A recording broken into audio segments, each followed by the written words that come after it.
Alright, y'all. It's the Cruncher, aka the Fits. I know y'all can't see me, but hopefully you could hear me. I wouldn't expect it to. Like I said, I got the lights off, getting ready to shut down for some sleep. But Sabbath and all, this one just came across my mind. Now, I don't know if you could think it's a sermon or nothing like that, but still. Financially, I ain't been all over the world. I've been to, let me see, Far East, I've been to Bermuda, Canada, California, Mexico. Well, I'm in the Bahamas, a couple of places around the Caribbean. Nowhere further south than, I don't know, was Jamaica, Barbados, whichever one of them is the furthest south, something like that. And I'd say, as far as I experienced, America has been somewhat the cheapest as far as day to day spending kind of goes. And I haven't really worked in the US to say, been able to save up anything like that. I was always more or less a student or a tourist, more or less, so I didn't really work over there per se. But I know people that do and have stuff.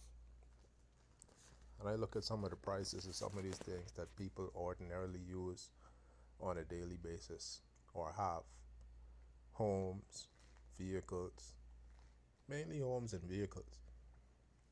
And I'm saying to myself, what type of salaries or incomes do people get to be able to afford some of these things? Like here in the Bahamas, 20 something years ago, 30 years ago, there was a big influx on Japanese, Asian style vehicles and stuff like that because people was getting them like really, really cheap, but like auction prices and stuff like that. 5 grand, depending on what you was getting, sometimes could get you four, five, six vehicles, maybe even more than that. I'm not saying they brand new, but they kind of keep their stuff up pretty good. And by the time it gets here, these people still get probably a good 10 or more years out of them, depending on which mechanic you go to. But looking at some of the prices they have for these vehicles nowadays, just the basic stuff now, you're gonna spend probably a minimum of maybe, let's say, 5 grand if you buy something really cheap from away and then bring it in, licensed, insured, and all of that. Say between 4 to 5 grand, and I'm talking like bottom level stuff, years old, and I mean it might still be in somewhat good working condition, but same price wise, I can see how people could work and afford them kind of things. But I haven't worked anywhere longer than maybe 5 years in total at any one particular place. And yeah, depending on the salary you get, you could still make you know some stuff and buy some things. But the amount of car lots I see around here and people driving average cars, there's some luxury cars here too. But average cars, I don't know how new they are, but if you're looking to spend $30,000 on a car and you've been working for a while, it's still doable. But some of these luxury cars I see now, Bahamas tax on luxury cars and on, but not cars in general. I think they say it's either somewhere between 50 to 65% if you get gas cars. I think I gotta look at it again, the tariff rates or whatever they call it.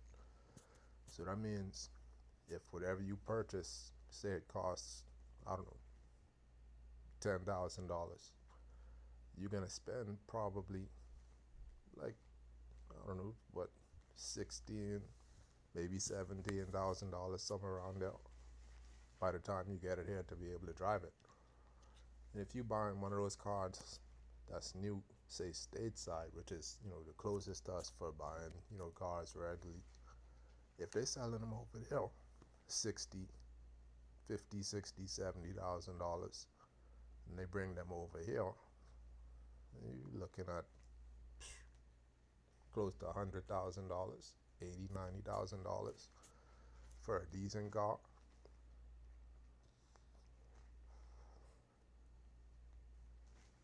You go ahead and buy one of those. Like I said, if you've been somebody who's been working for a while and saved up, you could do that, I guess. But for those that haven't, how would they get to What kind of jobs y'all have? Because the Bahamas got over 1 million vehicles in Nassau alone. Private vehicles. I know I said this before. And that's just cars. So many cars they had to switch from numbers to throwing letters into the license plates to, try and offset the numbers because it was over 1 million. And we got other islands here. So I know the economy always been whatever it is, minimum wage here. I think they say now I don't think it's over $7 now. They still on minimum wage. Technically, I thought it was supposed to go up to like what $15 or something like that years ago.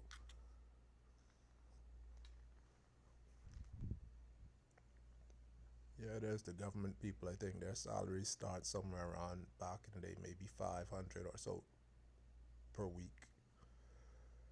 Which after a year or two, you could buy something. But someone like me, who like fast stuff, say if I had cash right now, at least here, I'd probably go out and get me a pickup truck, Silverado or GMC, Sierra or something like that. And buying those in the States, you're probably looking at what, 40, $50,000, $60,000, depending on which model you get, up to probably 60, 70,000. Bring that here, 120, what, $130,000 for a vehicle that 30 years ago you would have been able to buy brand new or close to new, and bring it in for like what, 30 something thousand dollars, maybe 40 at the most, licensed, insured, and all of that. Government's making five probably minimum per week. The private people ain't doing as good as they was years ago because somebody had the good idea to tell everybody go to private school, or just not private school but medical school, law school, and stuff like that. So you got a lot of people here in the medical field that ain't making the kind of money people was making back in them days, and now they all driving the little cheap Japanese vehicles and stuff like that. Mind you, I driving is driving. Some people just don't really care. They just want to get around, and they are kind of comfortable. But just saying, what kind of investment plans have other people, implemented? Because they ain't hiring necessarily seeming everybody, and everybody ain't making anything. Some people ain't working like at all, but folks still on the road. And gas ain't cheap in the Bahamas. I think it's still somewhere around maybe 5 or so per gallon for gasoline to drive back and forth to work every day, and that's if they only go back and forth to work. So $500 a week, and that's if you don't have any children or dependents and in good health. 500 a week. You gotta eat. So let's see, 50 or so dollars a week of groceries is doable. I know because I've been doing it for years. Not driving, but had I been, let's see, gas, let's call it like another $50 a week. And that's, like I say, if it's only going to work and home, depending on where you work.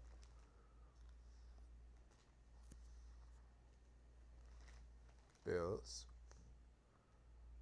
whatever your bills might be. If you live in your own place or sharing a spot or whatever, bills, utilities, that kind of thing. Phone bills wouldn't be as high because people got, whatever they're using on their phone to talk nowadays, social media and stuff like that, computer or whatever. Water, electricity, which is still an actual paying utility. You got to pay for them things. So people driving these vehicles and have homes, cash, mortgage, whatever it is, have homes that seemingly they own.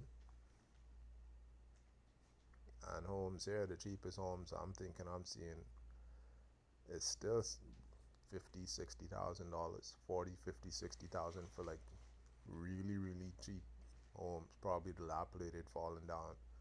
Decent low cost homes around here, 70 to $100,000. Not necessarily in the coolest areas, but it's a home, and that's just off of one person's salary if you ain't got no dependents or not like that. So, what bank or banks are smart enough to go ahead and finance people with rates that, assuming they live long enough to pay off these mortgages? Who's doing that? So, people hardly working or out of work, driving, have homes, and just working to build a house for somebody else to move into, can't do nothing else other than just work and buy a house for other people to live in that they might not even know or be related to be turned around and sometimes be reabsorbed by the bank or whatever, and then resold to somebody else to go through the same thing.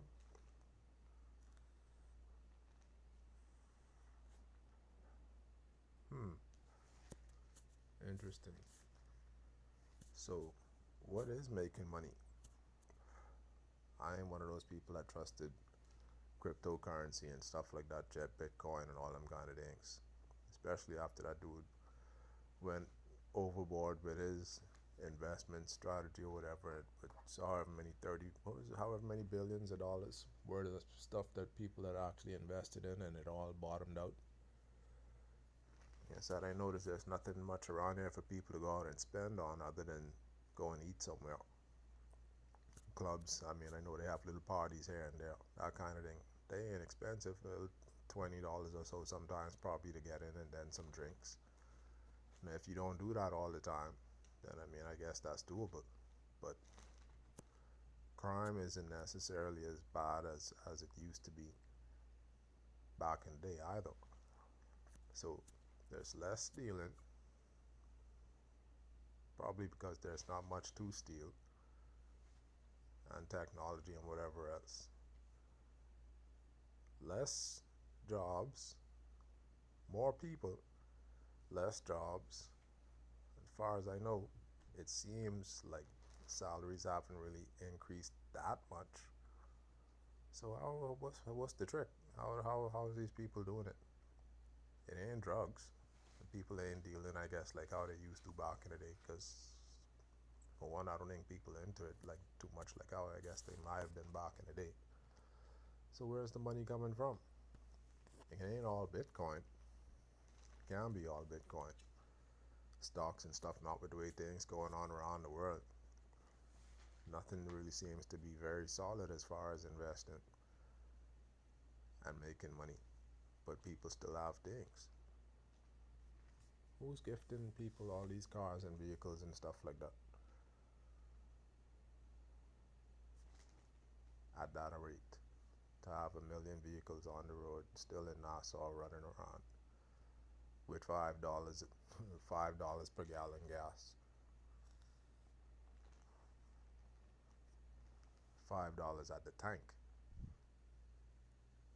Some kind of secret that I don't know about or something. Stores full when you go inside of them. Grocery stores got a lot of people in them. It's rare to go in any store in this country and be the only person in there. Restaurant, grocery store, whatever kind of store you go into, there always seems to be somebody in there doing some kind of shopping. Walk through the hotel sometimes. Now, personally, I kind of notice the hotel seems to be empty. It ain't like I go parading around there every day anyway to say, do a census and see how the place looking. But I've been through Bahama a couple of times. Literally just a few times. I don't think I've been inside of there more than, I don't know if it's been 10 times since they actually opened it. That's plenty. And the casino to me usually looks kind of empty. Maybe it's just this, maybe a bigger place than the old hotel used to be. Crystal Palace used to be, maybe just spaced out more. It looks like it's less people, but for the most part, it seems to be really quiet and empty, unless people just in the rooms just chilling. So somebody buying cars and vehicles and houses and homes for people around here has to be. So who's funding that? Oh, I sign up for something like that.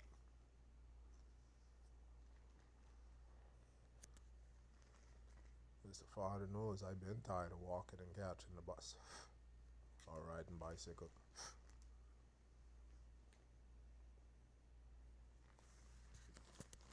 And working ain't seem to been doing it. Trying to work definitely ain't gonna do it. If working ain't really been doing it, trying to work ain't gonna do it. And I ain't no criminal.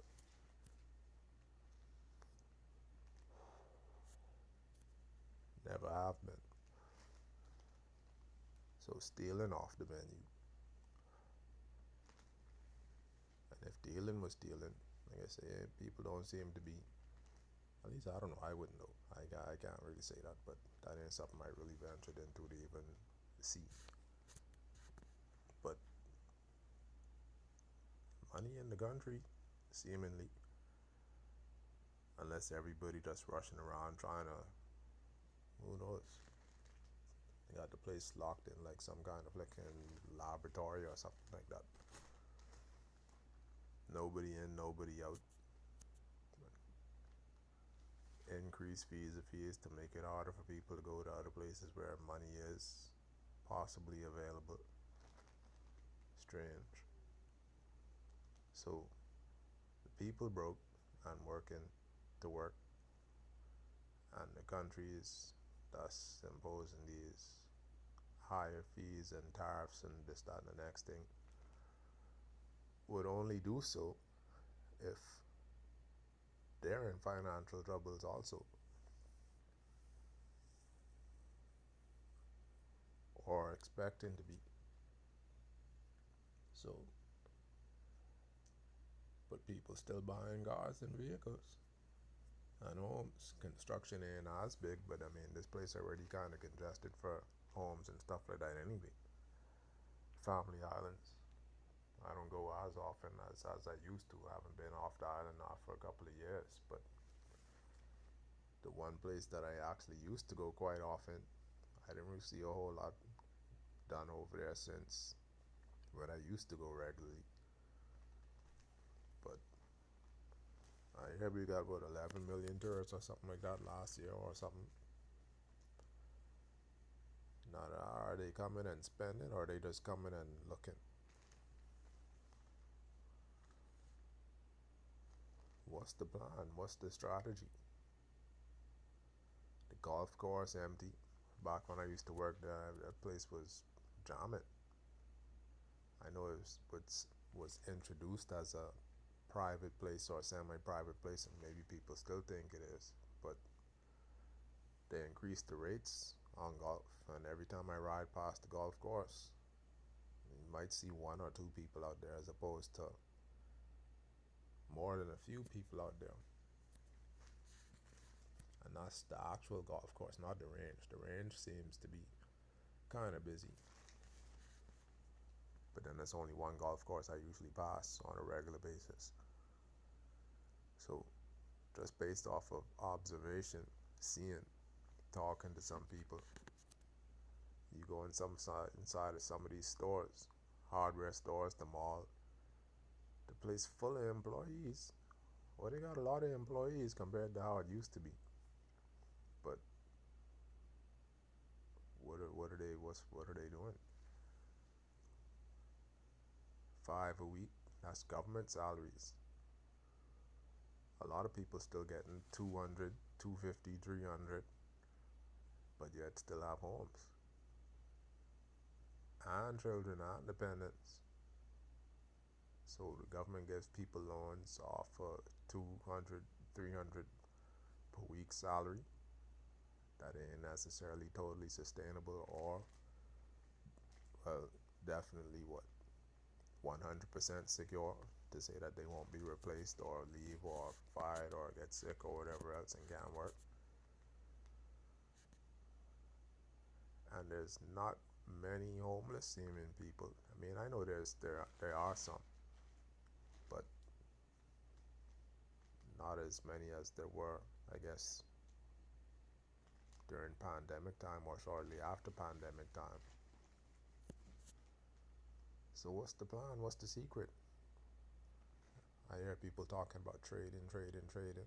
Is that an honest business or is that just selling people things with no value, trading money, trading funds that's not worth anything, which causes more problems on other countries that people like to go to. So when you go there, things kind of run down where they at, where you're trying to go. Look at what's going on around the world. A lot of places that haven't seemed to, well, been doing very well financially. Some of them starting to do the opposite, starting to blossom. You see homeless people on the streets and stuff like that, people not working, out of work, budgeting off of whatever they could get, find, beg, borrow, get donated to, or whatever. As a child growing up, you'd be like, oh, the people homeless, this, that, and the next thing. Just listening to, how people talk about them, following the flow of things, like something they did wrong and like had them the way they were. That ain't necessarily the case. You ever watched that old movie with Eddie Murphy trading places? That ain't always the case. Get out of high school, hitting college, after college, looking at things, experience some stuff, seeing how the place works a little bit, get some understanding of the way things are, have been. For some people, a lot of people other than just, your school friends and stuff like that, actually really getting, seeing things and talking to people, getting to know stuff. I came to the idea that these people ain't necessarily just homeless like that just per se. I used to started actually thinking about it. Yeah, that might be the case, but some of them practicing how to be rich. It's a mindset. Some folks used to having real lavish lifestyles, and then for whatever reason, something bottoms out and they go from, say, I don't know, a job even, 30, 40 or more $1,000 a year to low to no income.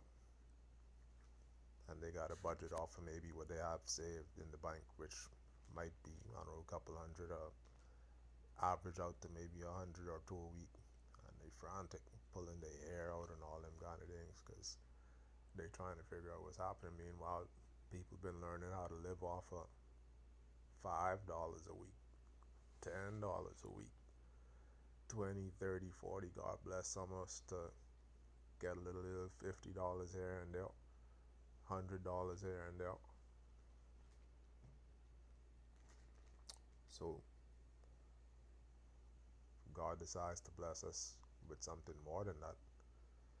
So some people get rich and have generational wealth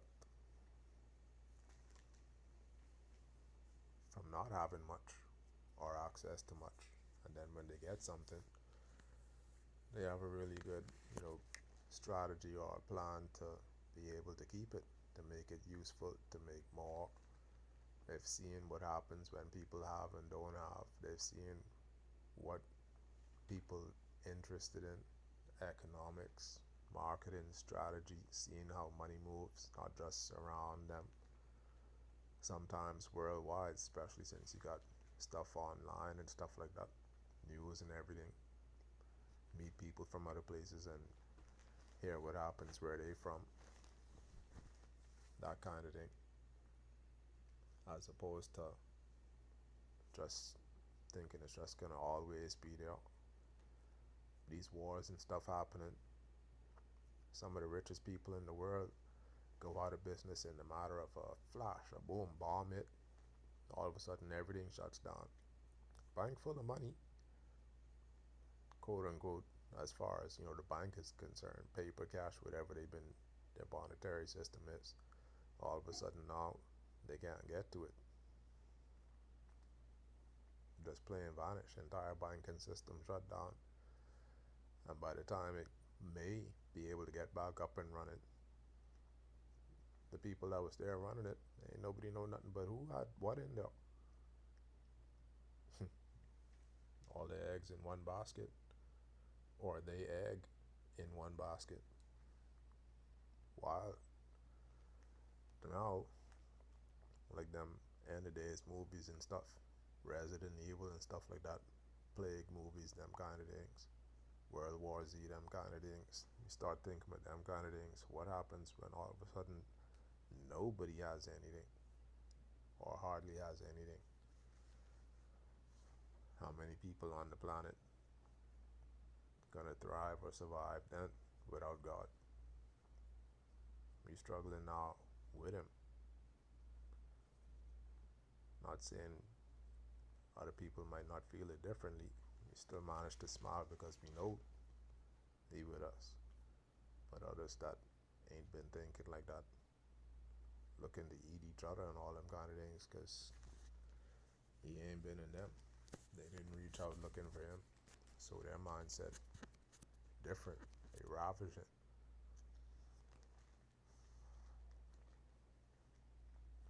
Ready to do whatever I guess it takes to just survive. And you got them other side of they kind of always speak for everybody. Some people like they just can't wait to meet who want to kill them. After all they done to God's people, they ready to die. Or they're ready to do anything to cause any kind of ruckus, stay in misery, so they want you to be miserable too. Hold your head, folks. This place ain't necessarily screwed on too tight. You could see it just from being around the place. People have all kind of things and still feel the need to go out there and do things to mess with other people who helping them. Wow.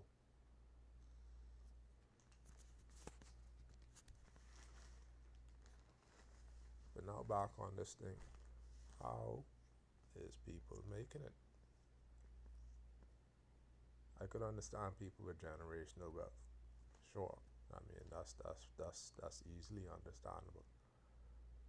But people that haven't had generational wealth still seem to be doing things. And I mean, I'm happy for people when I was always one of them people. If people happy and smiling, regardless of what they doing, I'd be happy for them.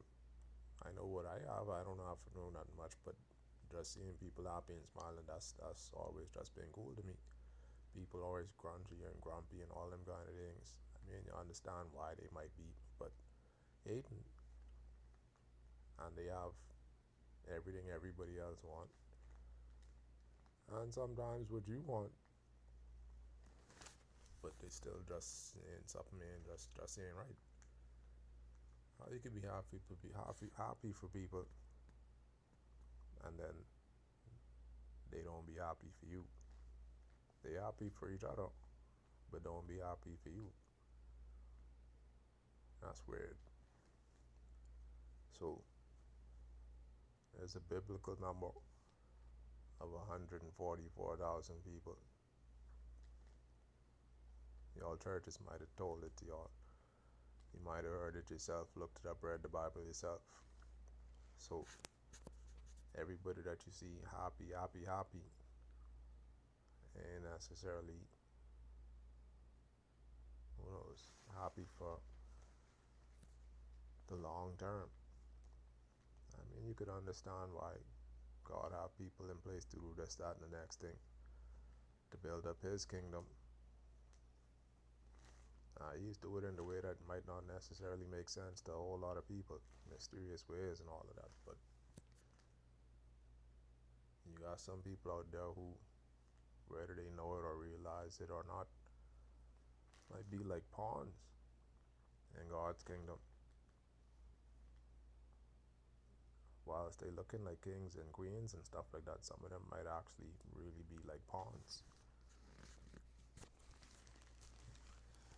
Strange concept, I know, but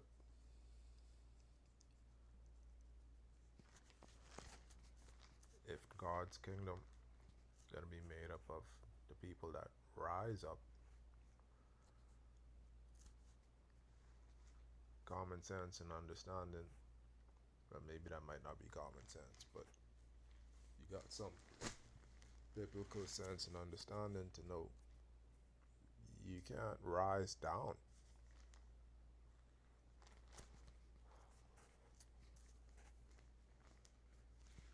So yeah, you got some people who God just has up and keeps up, but for those that He sent down, well, that's different. Whatever they do whilst they down, it's probably to help others come up. Unless them said who just got thrown down. You can't rise down.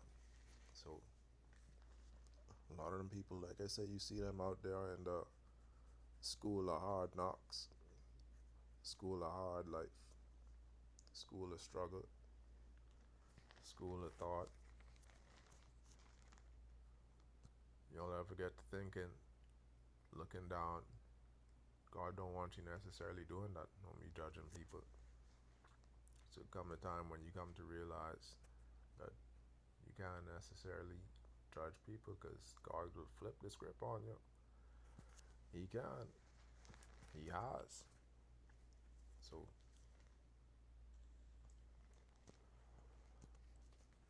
use one of those people who feel down, people ain't necessarily checking.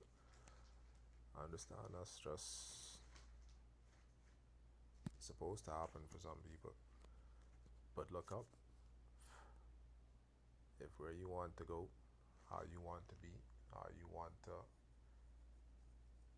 see things, what you want to see is on an upper level, then you know where it is. God. The way to Him is Jesus. The way to live to get to Him is how Jesus did, showed us, showed y'all, showed everybody.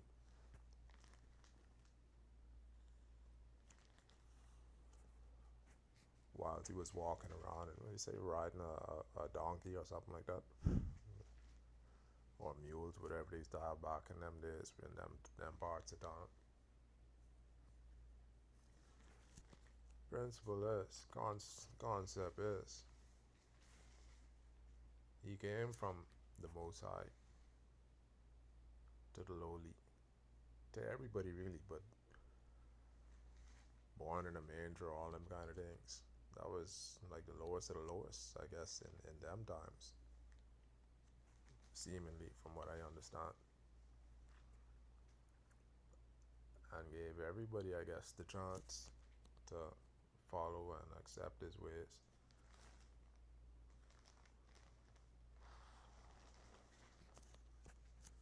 Do what's right as best as possible, to do what's right by Him and His Father. And then you done good enough. When the rising starts, you might be one of those faithful few, faithful 144,000. So I haven't been stateside since, like I said, 2009. I ain't never been all over the world, but I seen a lot of pain and heartache all over the place. People broke, poor, struggling, sick, dying out, killing, murdering, all them kind of things. Famine still in some places. Not in all the places that they used to actually show you, but still quite a few places people really just out of it. And you don't know what they had been before, previous times, previous generations. I say just because you see somebody looking like that, it ain't necessarily because of them. God just catch it on a couple of generations after what some people might have done. So maybe it's because of that. Some people ain't just in ain't getting as good as they trying. God just have them still going through it anyway, in a karmic kind of way. Doesn't mean they totally cancel out. Some, maybe. I think I remember the Bible saying some would be cancelled, definitely cancelled.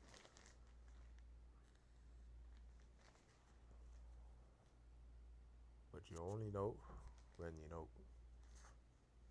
So I still want my things, what I like, what I'd want, things I'd like to do. You see any signs of me stopping, slowing down, personally of my own accord? No, maybe because sometimes environment and this stuff comes into play, variables. The focus is still the same, goal still the same, more or less. Ultimate goal, at least, still the same. A lot of these other people, you talk to them seeming down and out, they telling you what has happened, what's been happening, and I mean, if you listen, you understand. Yeah, they got a point. Probably most of them do. Hard knocks, but you got to be tough enough, faithful enough to get through them knocks and get up. Get up for you. Ask God to pick you up. Try your best to pick yourself up. You never know. God might have somebody pick you up.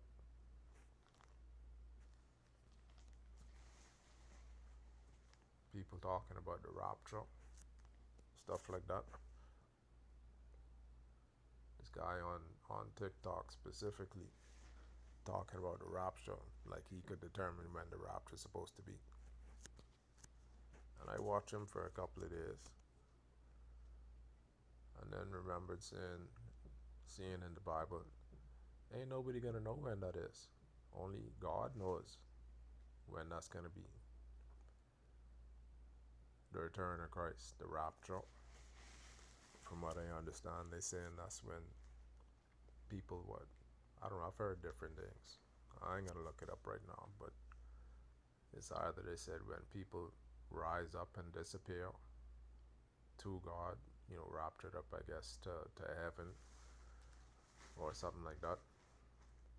Some people I hear just recently saying, oh no, it's just a separation of where God pulls his people away from, I guess, society. I mean, on the whole, as if to say, sealed and all them kind of things. Sealing, as far as from what I understand, is just the sealing of who's like been, I guess, invited. Rapture, I guess, is, I don't know, maybe it's that when they actually maybe just really go up, rise up. And if that's the case, people might have some backlash about that. I had a little debate about it at one of the last church gatherings I've been to about rapture and rising up. What I found strange, I still don't really know the guy's name, but I know I've been seeing him in the church I've been going to for quite a few years, I guess, since I came home. I didn't really see him before I went off, but since I came home, I noticed he used to come fairly regularly and talking to him. Seemed to be, he's a pretty smart guy, fairly knowledgeable, I guess. I mean, I didn't talk to him for too long. That was more or less my first conversation with him, with other people, and got to the point about not necessarily rapture, but those who's gonna be saved, and the same, I guess, number 144,000. This some of them get in their mindset, oh, it's not only 144,000. I'm saying, what in the Bible says anything other than that? Who's gonna be saved? That's a specific number with specific entrance points for heaven designed. 12 gates, 12 tribes, 12,000 from each tribe. What other number they hear? Specifically of those at that time who's going to be saved or raptured. And they say, oh, there's other people that's going to be in heaven. Sure, I agree. I've read that myself. But none of us might necessarily know if they even going to be from Earth, much less alone where they come from. But anyway, that's neither here or there for as far as this point. Getting to the point with the rising up and that kind of thing. I asked him if he ever heard of any of those people that's been on social media, and I don't know, perhaps on the news. Definitely one or two of them on the news. That what's the guy named? The magician, supposedly, who does them levitation tricks. There's a guy somewhere that they've shown, some kind of monk, I think, from, I don't know exactly, China or Japan, somewhere like that, who seems to be doing like levitations like at will. I haven't been to this guy's magic show, and I never been to China to see the guy in person. But when I actually brought it up to this guy, he was like, first thing come out of his mouth, oh, that's wickedness or darkness or something like that. I was like, if he's a Christian person and he's one of those who in the church, I guess, saying they're Christian and believing that, yeah, these things are going to happen, are rising up, why would the first sign of anything seeming to be that happening seem to be bad or negative to him? Because I don't know, I mean, I don't know the religion of the Chinese dude or the magician guy, but I know in the Bible says, you put God first. So in my mind, yeah, I was, had some questions myself. That seems, I mean, amazing, strange, unusual. That ain't something you see every day, if at all. But first thing came out of the guy's mouth was like, that's darkness, that's wickedness. That's like, what exactly would they say about the rising up? Shall rise up with Jesus, what, to the clouds or to the heavens or something like that? Why would that seem immediately negative to him?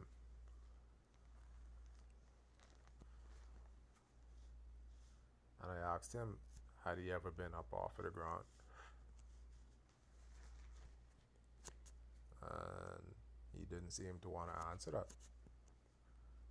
Anyway, that's another perhaps topic for another time, but just saying, you can't always go by what everybody else thinks or says or feels. Yeah, it's good to talk, and it's, especially that was a Sabbath moment and everything. So I like the conversations anyhow. But when people seem misled, misguided, and you feel you've had some access to truth to be able to encourage or help or straighten folks out sometimes, and you care enough because you're supposed to as a Christian, to don't let people walk around saying things that's going to mislead possibly other people that you might care about, or just in general, so they don't sound strange or simple to some other people. But there's this rapture thing. I got a personal experience. I think I might have only told one person about it so far. I was in Orlando, Altamont Springs specifically, and I think that was during the time when I was quote unquote under like that house arrest kind of situation, community control, whatever you call it. Home, just like I'm laying here now in my bed, my aunt's house, on the computer. This thing popped up out. I had a dream, woke up out of my dream, I saw a specific number. I remember the number specifically, and more than that, there was like a middle finger that like rose up, like somebody, like a hand with a middle finger like sticking up.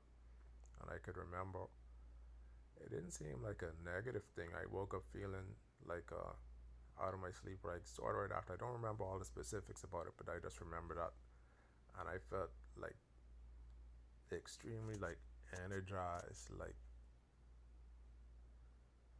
euphoric. Like, I mean, it's one of the, I don't know. It's like if you can imagine, say how people might say it feel if they like win the lottery and they like know they won the lottery and they like overjoyed kind of feeling. And I was like,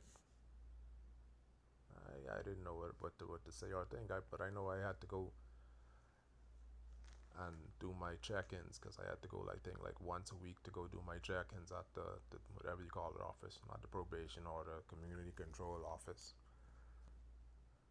And it was around that same time I was making my way there. I can't remember if something was strange about that particular trip because I don't know if I went the exact same way I ordinarily went because stateside, sometimes you can take the slower roads with the traffic lights and stuff like that, and it might be a more direct route, but sometimes it takes longer. Or you can take like the highway road, and it sometimes might be a lot faster or more smoother traffic at least. Somehow, I making my way there, and it's like whilst I was on the road, somehow or other, I don't know if it seemed like I was on the road, and I don't know if I missed a turn or an exit or something like that. I knew you got to be real careful because if I don't know if they track in the car or anything like that, but you can't go anywhere, like literally anywhere off schedule. Everything had to be like pre-planned. Every single stop got to go here a certain time. Can't leave the house until the certain time. And if you go somewhere and you say you're going there, you can't leave. Or you tell them you're going until the time you tell them you was going to be leaving there, and all of it was real strict. So I'm saying to myself, I got to make it to this place. And somehow between where I was, I don't know, I may have been coming from school at the time to go check in or something. Something about it just wasn't the ordinary route I had been accustomed to taking. But anyway, on my way there, anyhow, it was like for like a split second, it's like I blanked out at the wheel while I was driving. And I know I didn't blank out because I mean, I was just driving, driving, driving. I didn't faint or nothing like that. Like, literally didn't. But it was like for a split second, it's like the whole car just disappeared. Not disappeared, but I was felt like I was on the road, and then all of a sudden it's like, hold on a second, nothing around me seemed to be anything like where I had actually been heading or trying to go. Like, the place was just totally different. And when I caught myself where I actually happened to been on the road, it looked almost exactly like probably my favorite place, to go as a child or just visiting in general, like where my grandmother used to live, like up in New York. It literally looked like I was riding along her street, like kind of like in front of her house. Like, I was like, what? What's going on here? And then I had to actually pull over at like the first gas station I saw. And I think I ran inside to go get a map because that was like the only place you could really actually, I guess, really stop, like without having to say check in or anything. That was like at a gas station. So I stopped. And I think I went and grabbed a map. I looked around. It's like, because I didn't recognize the place from anywhere. And eventually I made it to the place. I got there with maybe like a minute or two to spare. But just saying, people talking about rapture. What if that was it?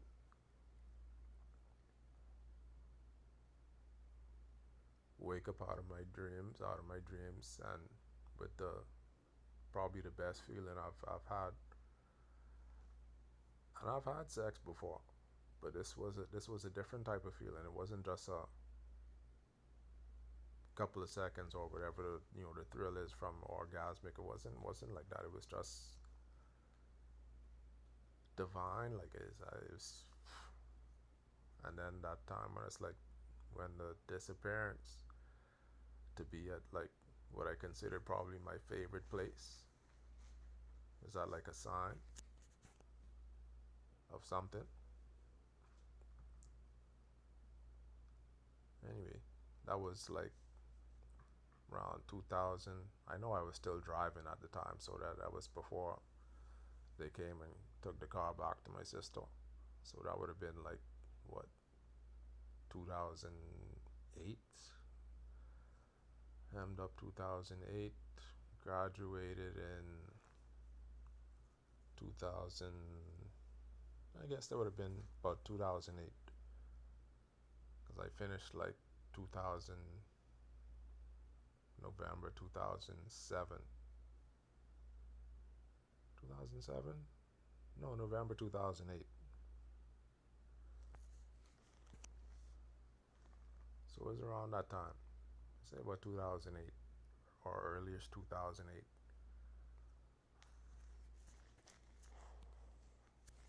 Because I hadn't switched over to probation yet, so I know that was during my first year.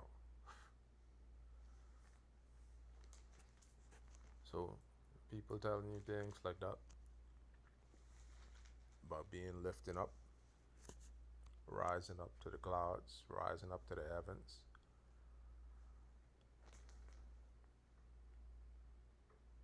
Heaven might not be as close as people think. It might be a really long journey to get there. It might be a really quick journey to get there.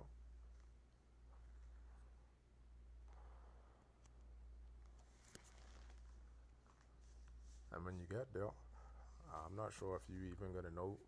You might actually even be there in the presence of God and go through your judgment and all them kind of things. You might just all of a sudden just starting, to see things looking up for you, leveling up for you, or maybe instantaneously looking up for you. And on the flip side, it might be the opposite. Things might just start to go haywire, progressively worse and worse and worse, and all them kind of things. Who knows? But you see folks out there looking like they this, that, and the next thing, going through stuff. Remember, 144,000 people could fit in this little Nassau easily, especially if you got over 1 million vehicles here. So not everybody you see is probably in that 144,000. Maybe, maybe not. If they some of the other folks, you can see folks ain't necessarily looking the same as they was when we was small. So who knows? Are we there yet?